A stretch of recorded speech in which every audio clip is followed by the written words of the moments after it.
Lviv, Ukraine, AP, Russian troops control about 80% of the fiercely contested eastern Ukrainian city of Sieverodonetsk and have destroyed all 3 bridges leading out of the city, but Ukrainian authorities are still trying to evacuate some wounded residents, a regional official said Tuesday.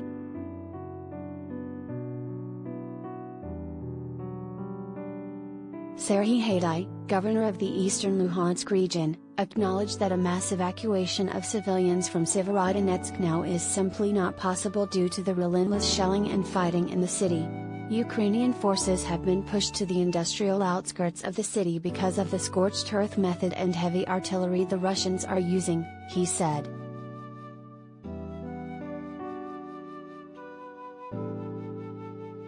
There is still an opportunity for the evacuation of the wounded, communication with the Ukrainian military and local residents, he told the Associated Press by telephone, adding that Russian forces have not yet blocked off the strategic city.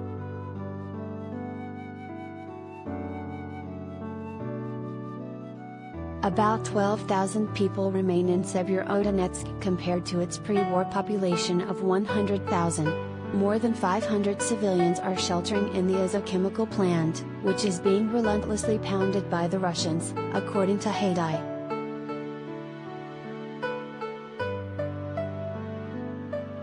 In all, 70 civilians have been evacuated from the Luhansk region over the past 24 hours, the governor said.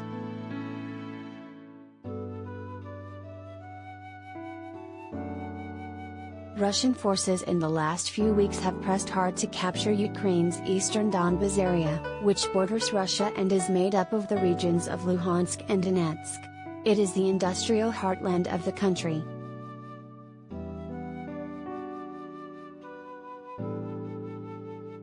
Jan Egeland, the Secretary-General of the Norwegian Refugee Council, one of the 8 organizations supplying food to the people there, said the fighting of the past weeks have made regular food distribution impossible.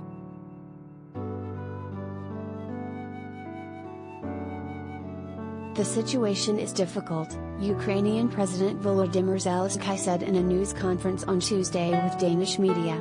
Our task is to fight back.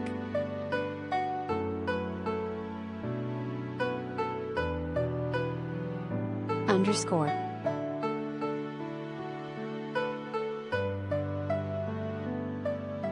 More stories on the Russia-Ukraine war.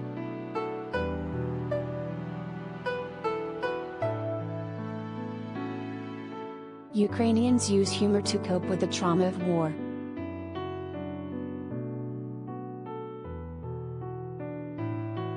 Pope blasts Russian cruelty, lauds Ukrainian heroism.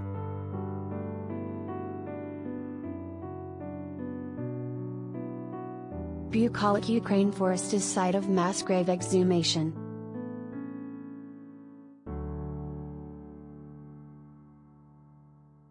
German leader is coy about plans to visit Ukraine.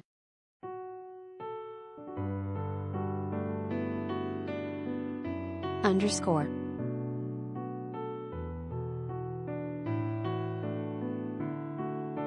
Other developments.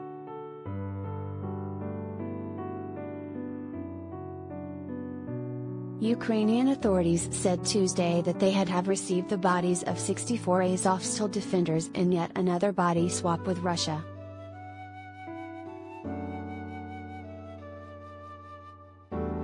The statement by the Ministry for Reintegration of Occupied Territories said the exchange took place in the Zaporizhzhia region, but didn't clarify how many bodies were returned to Russia.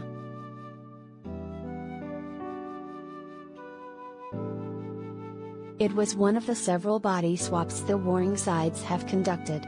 Earlier this month, Moscow and Kyiv exchanged 160 bodies each. Russian officials haven't commented on the exchanges, and there was no immediate confirmation from Moscow on the swap reported by Ukraine on Tuesday.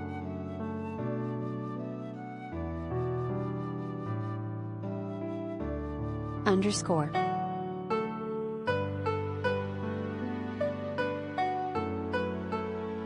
Pope Francis has blasted the ferocity and cruelty of Russian troops in Ukraine while praising the heroism and courage of Ukrainians defending their land.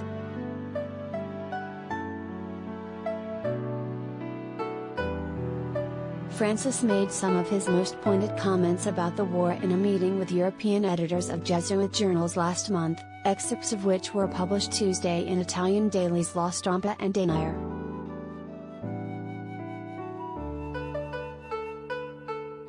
While sharply criticizing Russia's invasion, Francis also insisted there weren't good guys and bad guys and that Russia was in some ways provoked by NATO's expansion east.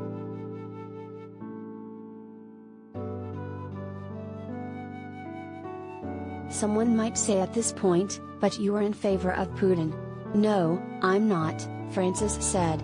"It would be simplistic and wrong to say such a thing. I am simply against reducing complexity to the distinction between good and bad, without thinking about roots and interests, which are very complex."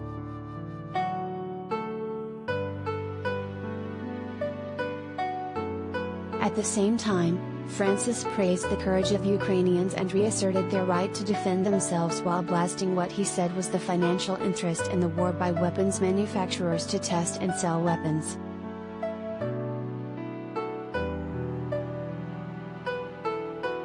"It's true the Russians thought it'd be over in a week. But they miscalculated," Francis said.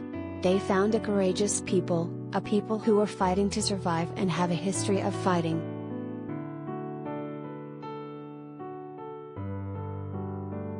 Underscore.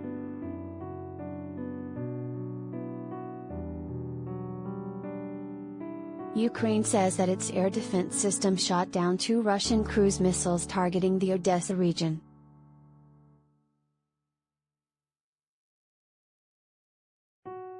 Serhiy Haidai, spokesman for the Odessa Regional Military Administration, thanked the country's air defense forces for striking down 2 enemy cruise missiles.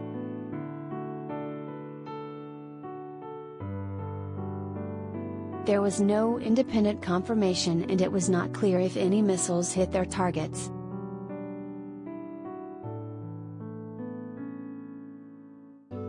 Reports of overnight shelling came from other Ukrainian regions as well, with 5 people were wounded in the Kharkiv region.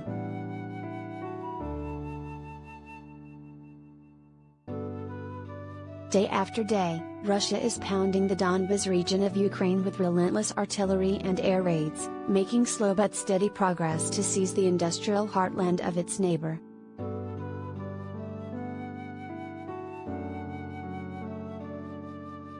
With the conflict now in its 4th month, it's a high-stakes campaign that could dictate the course of the entire war.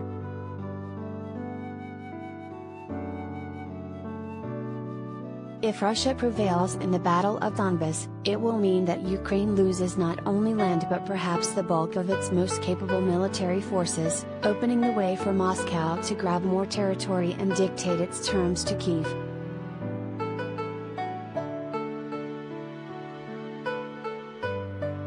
A Russian failure could lay the grounds for a Ukrainian counteroffensive, and possibly lead to political upheaval for the Kremlin.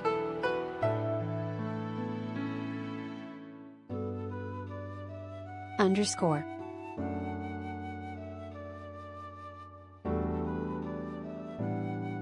Nicole Winfield contributed to this report from Rome.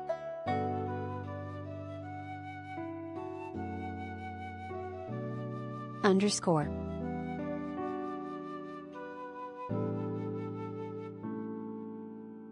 Follow the AP's coverage of the war at https://appnews.com/hub/Russia Ukraine.